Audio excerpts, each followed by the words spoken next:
What's something that's not a cult but feels like a cult? AA. I am in AA. I like AA. It saved my life. But it is cultish a lot of the time. Also in AA also love AA also agree. Saved my life too. It has its moments. I think one of the key differences between AA and a cult is in AA, you can leave anytime. The Herbalife organization. They were charged with being a pyramid scheme, but they still operate in a similar way. There are several people I grew up with who became hooked on it, and they definitely act like they're in a cult. I worked with a Herbalife rep and we got along well until one day we were talking about the gym and he was giving me tips. The conversation ended up as a sales pitch for me to buy the products he was selling, and I honestly didn't talk to him much after that. My niece was involved in that shit. She was constantly posting shit tier memes about how Herbalife wasn't a cult. Some workplaces. The ones that push the "we're all family here" attitude especially. I worked in a place that tried to convince the employees we were a family. They basically meant that they would abuse you and expect you to take it, because family. They actively discourage current employees from socializing with former employees. If an employee left because he was fired, it was because he was a bad example to the others and had to be excised from the group. If an employee left because he got fed up and quit, it was because he was a bad apple anyway, but they had not legitimate reason to fire him yet.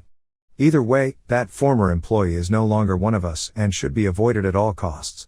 One employee was chastised for liking too many of a former employee's Facebook posts. Literally saw a job posting yesterday that said, if monetary compensation is your primary reason for applying, don't bother. We're a family here. That was one of the most demeaning things I've ever read, aka you won't be promoted. Marching band. If you know, you know. One thing that still blows my mind to this day is that people pay thousands of dollars to be in drum corps bands. So many questions when I first learned about it. Oh, so it's like being in an orchestra where it's your job to play and be the best in the world? Nope, you pay them actually. Oh well, at least you'll be basically famous or at least really well known for playing that instrument? Nope, the only people who even know the name of your corps or even what drum and bugle corps is in general are other corps members, their family, or high school marching band kids and their teachers. MLMs, but especially Mary Kay. I went to a convention once as the guest of a consultant because she was trying to get me to join. It was very Stepford. Also, she didn't tell me you were expected to dress up, so I showed up in jeans and a hoodie. Did they actually tell you in advance it was a convention? My experience with that was when my friend gave me the line and asked me if I'd be willing to be a practice model while someone gave me a makeover. It ended up being an hours-long award ceremony where the women wept over how MK changed their lives and made them successful business people.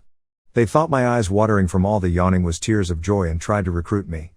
Never did end up getting my makeup done that night. I snuck out as soon as I could. High school clubs where you spend a lot of time together.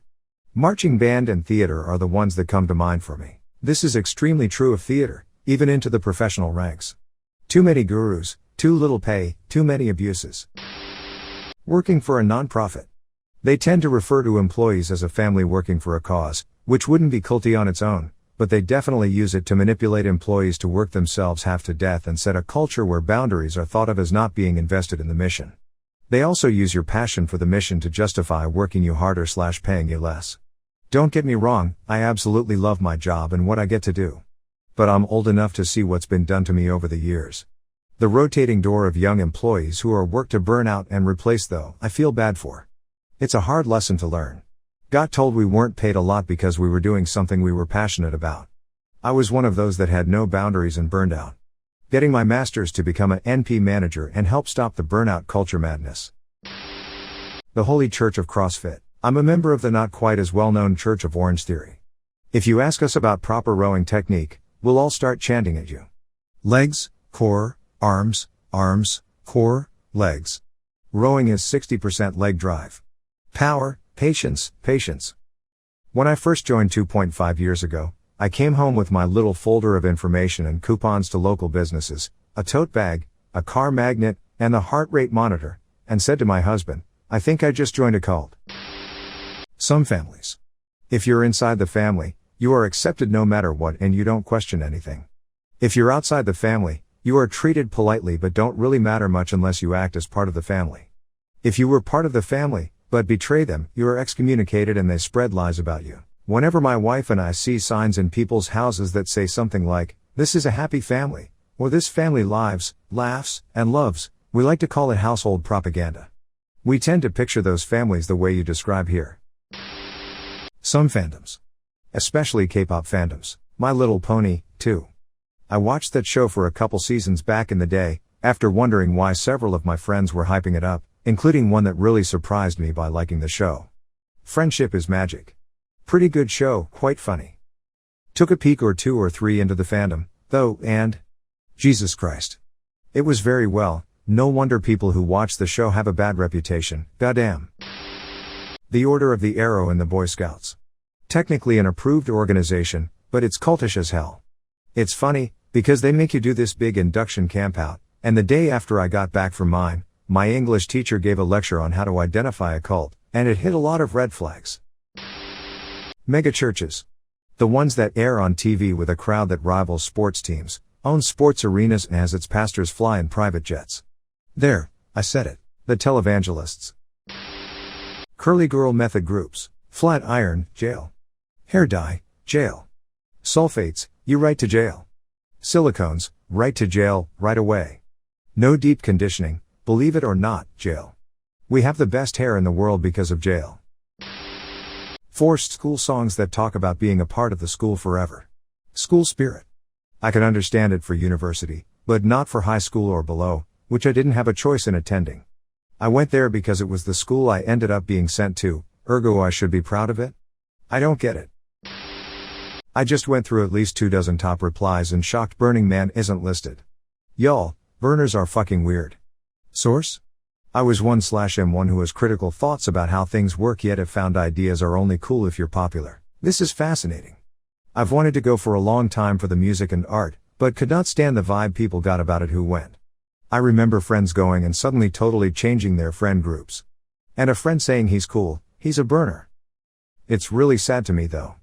I'm a lover of less commercial electronic music and would love to see the amazing art and cars, but I feel like I'd find the burners the most exhausting aspect. Only really because they preach being yourself and yet they all kind of look/act the same. Peloton. Seriously. My dad hasn't stopped talking about his since getting it a year ago and went so far as to buy me one for Christmas this year. Which is super generous and my fat ass will totally benefit, but feels like I'm being indoctrinated into something. The instructors are really intense and say culty things. I think the idea is to physically torture you to the point that you don't notice you're being programmed to spread Peloton gospel to anyone who will listen. I've been so bored that joining a cult where I get hotter sounds okay though. Any fandom if you go deep enough kind of feels like a cult. These past few months I have gotten super into Hololive, and well, all hail Cornet. To answer one question I have gotten a bunch, the way most people fall down the rabbit hole of Hololive is that they watch one English subbed gaming video or music cover from someone in the group, and from there they kind of just fall down the rabbit hole of clicking related videos over and over again. Then because you watch so many videos your recommendations become nothing but Hololive, and before you know it you are subscribed to a Japanese doggo, waking up at odd hours to watch a 2+ hour stream, usually in a language you can't even fully understand, but you do it because you want to support them in any way you can. For me, the video that sent me down the rabbit hole was this one of Cornet playing Cooking Simulator. I just wanted to see more of this hilarious doggo. And even now when I follow MorphTubers, she is still my favorite. Eating disorders and any pro-eating disorder sites. Those who have an eating disorder often view their disorder as their best friend, giving them names like Anna and Mia. And then there are those sites to make it worse. They treat eating disorders like they are sacred and often post rules in a cultish way. One site I used to visit in my dark days even had the 10 Commandments of Anna. Now if that doesn't sound cultish, what does? Don't even make me start about the weight loss coaches on there.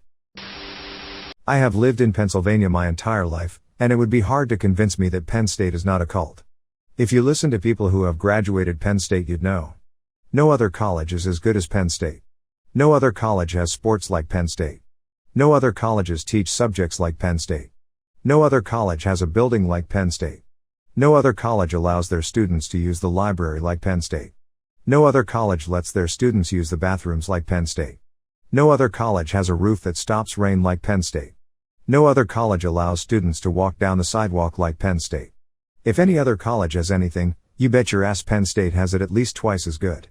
I hate college pride, and Penn State gets the most of it in my area.